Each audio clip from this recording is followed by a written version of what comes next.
एक खानदान जो अपने आप को गांधी लगाना शुरू कर दिया, उसका गांधी जी से क्या लेना देना?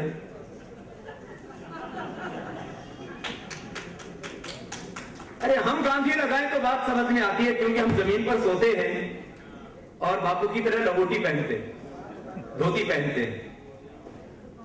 जिनकी न धोती में निष्ठा है, ना खादी में निष्ठा है, न जिनकी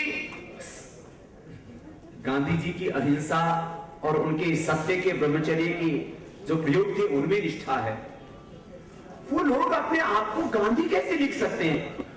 कुछ लोग जो ये सोचते हैं कि बाबा कांग्रेस का विरोधी है। मैं तो जब छोटा था तब से ही इंदिरा गांधी जी को देखता था दौड़ते हुए। वो बहुत बहादुर थी और उसने भारत के प्रधानमंत्री की गरिमा को बढ़ाने के भी कुछ बड़े काम किए हैं। एक बार वो हमारे बीच में नहीं, लेकिन हम उनका अभिनंदन करते हैं।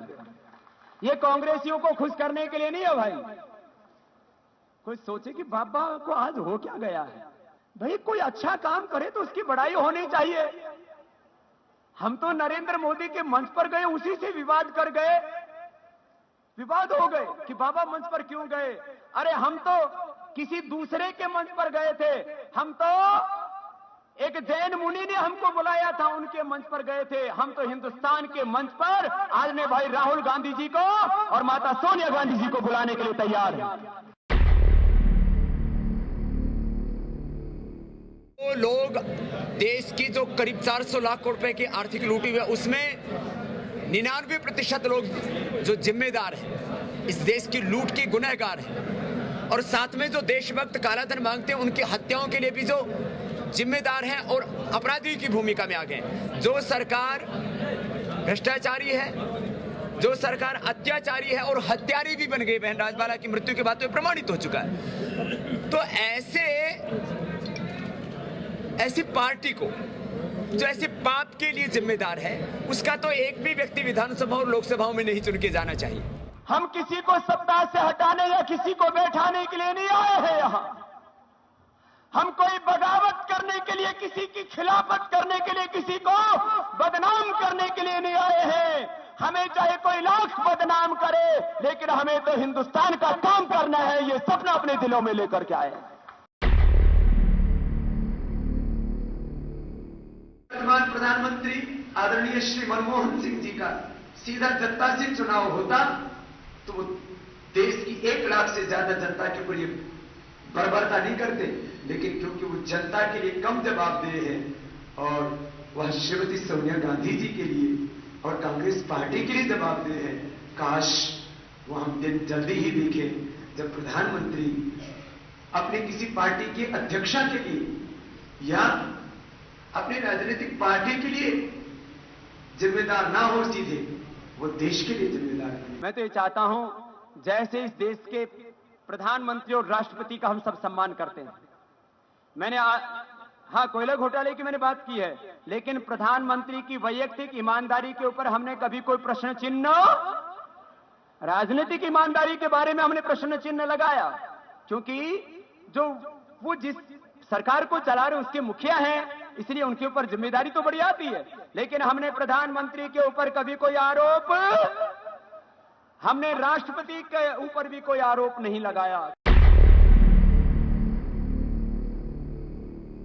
कांग्रेस ने एक आदमी इसी बात के लिए छोड़ रखा है कि सबको गालियां देनी हो तो एक दिग्विजय सिंह को छोड़। विजय की सद्बुद्धि के लिए कोई संदेश देंगे? जितने हमें गालियां देंगे, जितने साधु संतों को, देशभक्तों को गालियां देंगे, उतना ही अपने मौत का इंतजाम कर रहे हैं। अपने आप ही वो आग जला रहे हैं जिनमें जल करके राख हो जाए। एक ने हमको बहुत गालियां दी। उत्तर प्रदेश के लोगों ने ऐसा सबक सिखाया,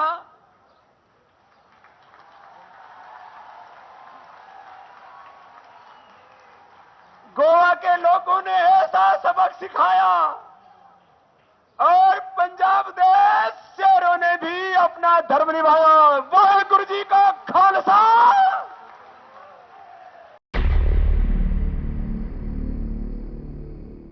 पहले भी कहा था, अब भी कह रहा हूं, सरकार ने कहा था हम 3 दिन के भीतर आपकी सारी मांगों को लिखित में दे देंगे और वैधानिक रूप में जिन कामों को करना है उनको भी कर देंगे।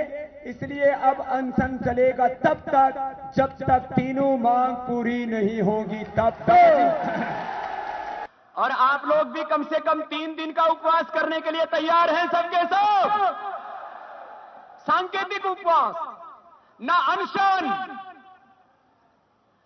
ना आमरण अनशन, ना अनिश्चितकालीन अनशन, क्योंकि सब तरफ से मेरे कानों में ये आवाज गूंज रही थी। तो मैंने सब महापुरुषों का ध्यान किया,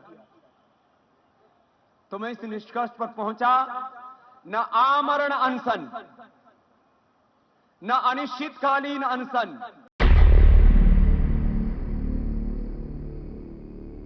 दरअसल ये सत्ता में आने का मेरा सपना नहीं, हमारा तो ये हकीकत में होने वाला है अभियान पूरा।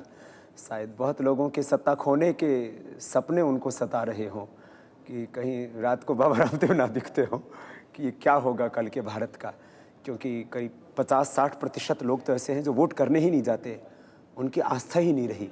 राजनीति में इतनी गंदगी, इतना कीचड़ आ गया था, इतना अविश्वास छा गया था, चरित्र इतना गिर गया था कि लोग टूट चुके थे।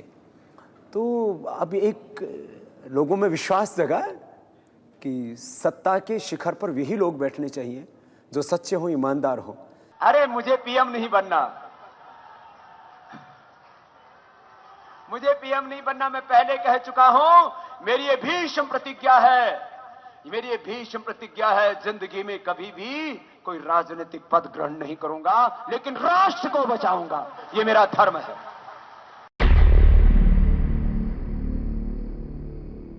कोई भी हमारे मंच से राजनेता भाषण नहीं देगा। बंसल जी पिछली बार भी मुझसे मिलने के लिए आए थे, इस बार दूर दूर से ही बयान दे रहे हैं। आइए पवन बंसल जी, आपका पुनः ये पंडाल इंतजार कर रहा है। जितने भी राजनीतिक दल हैं, हमारे दरवाजे सबके लिए खुले हुए हैं, किसी से बैर विरोध नहीं है। मकसद देश को बचाना है, मकसद काला धन लाना, मकसद भ्रष्टाचार को मिटाना। तो उस मकसद में भारत स्वाभिमान के सभी लोग अन्ना जी के साथ हैं और अन्ना जी के सभी कोर कमेटी के लोग वो हमारे साथ में। तो इसमें कहीं पर भी कोई मतभेद वाला प्रश्न है ही नहीं। आदरणीय अन्ना जी के सोशल एजेंडे के हम साथ थे, आज हैं और आगे भी यदि कोई सोशल कोज लेकर के खड़े होंगे तो हम साथ देंगे।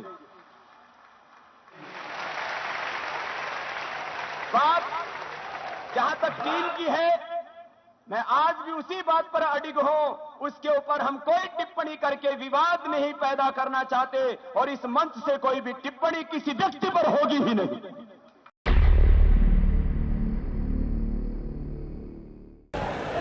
जब ये घोटाला हो रहा था, इसके बारे में उस समय के वित्त मंत्री थे पी चिदम्बरम जी, उनको पता था। तो वित्त मंत्री प्रणब मुखर्जी ने कहा है कि चिदम्बरम चाहते तो इस इलीगल आवंटन को जो दूसरी कंपनियों को ये बांटा गया स्पेक्ट्रम, तो इस इलीगल स्पेक्ट्रम को आवंटन को रोक सकते थे पी चिदम्बरम, उन्होंने नहीं रोका। इसका मतलब वो गुनहगार है। तो कुछ लोगों ने ऐसा निष्कर्ष निकाला कि 3 दिन के बाद हम कांग्रेस का विरोध करेंगे। ये किसने कहा भाई? मैंने कहा भाई इस बात को, तो भाई ये मेरी बात ना मानी जाए। मैंने शुरुआत यहां से की है। हम किसी की खिलाफत करने के लिए, किसी का विरोध करने के लिए यहां पर नहीं आए हैं।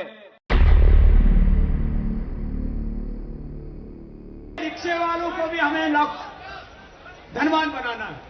ये थोड़ा तो आहुति देंगे ना। ये सारा 400 लाख करोड़ रहेगा। हिंदुस्तान में कोई भी आदमी गरीब नहीं रहेगा। एक एक व्यक्ति को लाखों लाख रुपए तो ऐसे ही बांट दो, बाकी उसी से मिल जाएगा। ये इन पेपरों के अंदर 20,000 लाख करोड़ रुपए का हिसाब किताब है। आज सारा बताने वाला हूं।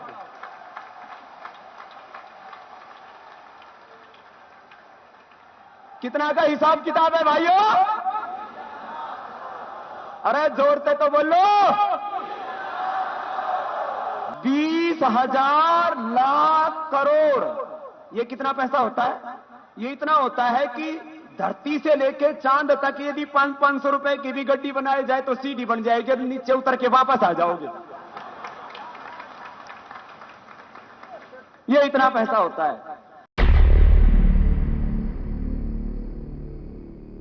काले धन के ऊपर केंद्र सरकार और आदरणीय राहुल गांधी जी अपना अभिप्राय स्पष्ट करें, कांग्रेस की रणनीति बताएं, कांग्रेस की नीयत बताएं, कांग्रेस की नीतियां बताएं कि आखिर इन 64 वर्षों में 400 लाख करोड़ रुपए का कालाधन क्यों जमा हो गया और उसको वापस लाने के लिए सरकार ने प्रामाणिकता के साथ में क्या काम किया है। एक मजबूत लोकपाल बनाया जाए और लोकपाल की नियुक्ति और निष्कासन की प्रक्रिया ठीक अपनाई जाए। इसको लेकर के बहुत चिंतन मंथन हो चुका है। मैं तो कहता हूं 100% नहीं, आप 99% आम सहमति बना करके एक बार लोकपाल बना दीजिए, जो उसमें भूल चूक रह जाएगी आगे थोड़ा सुधार हो जाएगा। अपने लिए नहीं देश के लिए बचना चाहता था, इसलिए मैंने कहा जब स्टेज को लाक्षागृह बना दिया गया, दूसरी जगह में मिलता तो फिर उसको गोलीबारी करके एनकाउंटर करके कुछ ना कुछ करके दफना देते। तो मैं अभी दफन नहीं होना चाहता था, मैंने छत्रपति शिवाजी की तरह